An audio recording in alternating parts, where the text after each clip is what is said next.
Mpaka sasa tayari timu tatu zimeshajulikana ambazo zimekwenda hatua ya nusu finali. Hapa ninazungumzia kwenye upande wa kombe la CRDB kwa upande wa hapa Tanzania, ambapo walianza Simba, lakini baada ya hapo akaja Singida Black Stars, baada ya hapo akaja JKT. Kwa sasa zinasubiriwa timu mbili ambazo zinacheza siku ya leo. Hapa ninazungumzia kwa upande wa klabu ya Dar es Salaam Africans ambao wanashuka dimbani kuvaana na Stand United. Hapa anahitajika mtu mmoja tu, ama ninaweza nikasema kwamba inahitajika timu moja tu ili ziweze kuhesabika zile timu nne zinazokwenda hatua ya nusu finali kwenye upande wa kombe la CRDB. Hii leo tunafahamu kwa upande wa klabu ya Yanga wanashuka dimbani kuvaana na Stand United kutoka pale Shinyanga, moja ya mchezo ambao utakuwa ni wa tofauti zaidi, na ni moja ya mchezo ambao kwa upande wa klabu ya Yanga wanahitaji na wenyewe angalau waweze kufuzu kuelekea kwenye hatua ambayo inafuata. Tayari kwa upande wa Mwalimu Milodi Hamdi ameandaa jeshi lake ambalo linakwenda kupambana,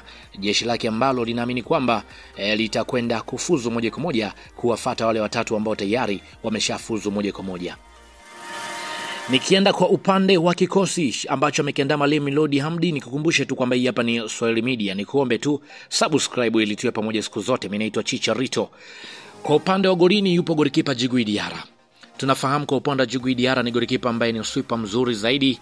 Tunafahamu anafahamu ni namna gani ambavyo anaweza kuwasiliana na mabeki wake kiufundi.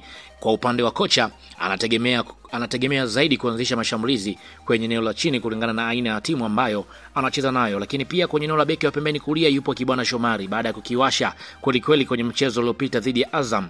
Sasa kwa upande wa Mwalimu Milodi Hamdi ameona ni muhimu pia kuendelea kuwa naye kunako kikosi cha kwanza. Tunafahamu kwa upande wa Kibwana Shomari ni moja ya beki ambaye ana kasi na ana stamina, lakini pia hupenda kupandisha mashambulizi, lakini pia hata cross zake zimekuwa ni nzuri. Hivyo kwa upande wa kocha atamtumia zaidi kupanua uwanja, na kingine ambacho atakuwa anakitegemea zaidi ni kuweza kupiga cross kwa upande wa washambuliaji ambao watakuwa wapo kwenye eneo la katikati.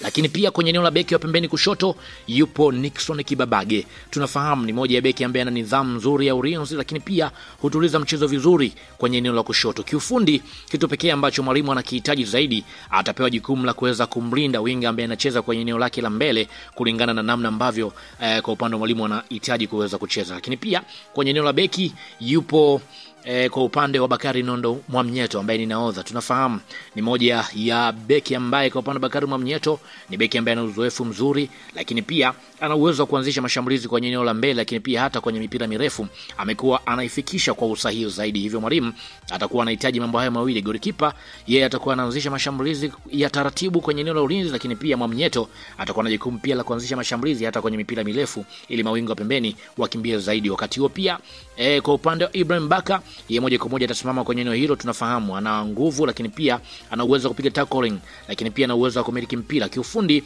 atakuwa akiwachunga zaidi washambuliaji wa stand, yani man to man, na kuweza kusaidia zaidi kuclear mipira ambayo itakuwa ni migumu zaidi kwa upande wake. Lakini pia kwenye eneo la kiungo nambari 6 kwa upande wa mwalimu hii leo amekuja na mabadiliko. Jonas Gerard Mkude moja kwa moja ameweza kuanza kwenye kikosi. Tunafahamu ni mchezaji ambaye amekuwa ni mzoefu tangu mwaka 2011, yupo ndani ya vilabu vikubwa. Kwa hiyo yeye ambacho atakuwa anakifanya ni kuweza kusambaratisha mashambulizi ya Stand United kabla hajafika kwenye eneo la ulinzi, lakini pia ataanzisha mashambulizi kwa kutoa pasi mbele kwa viungo ambao wapo juu yake. Lakini pia kwenye eneo la kiungo cha juu yupo Mudathir Yahya. Huyu ni kiungo ambaye atakuwa ni mchezeshaji kwenye eneo la katikati, lakini pia atakuwa akisaidia zaidi kwenye eneo la kukaba. Tunafahamu kwa upande wa Mudathir, yeye amekuwa ni mzuri zaidi kupiga pasi fupi, lakini pia ni mchezaji wa kati ambaye ni mtulivu. Kiufundi kwa upande wa kocha atakuwa akimtumia zaidi kusambaza mipira na kudhibiti kasi ya mchezo, lakini pia tunafahamu kwa upande wake ana uwezo wa kuswitch na kuweza kuunganisha kiungo pamoja na safu ya ushambuliaji. Wakati huo pia Stefan Aziziki moja kwa moja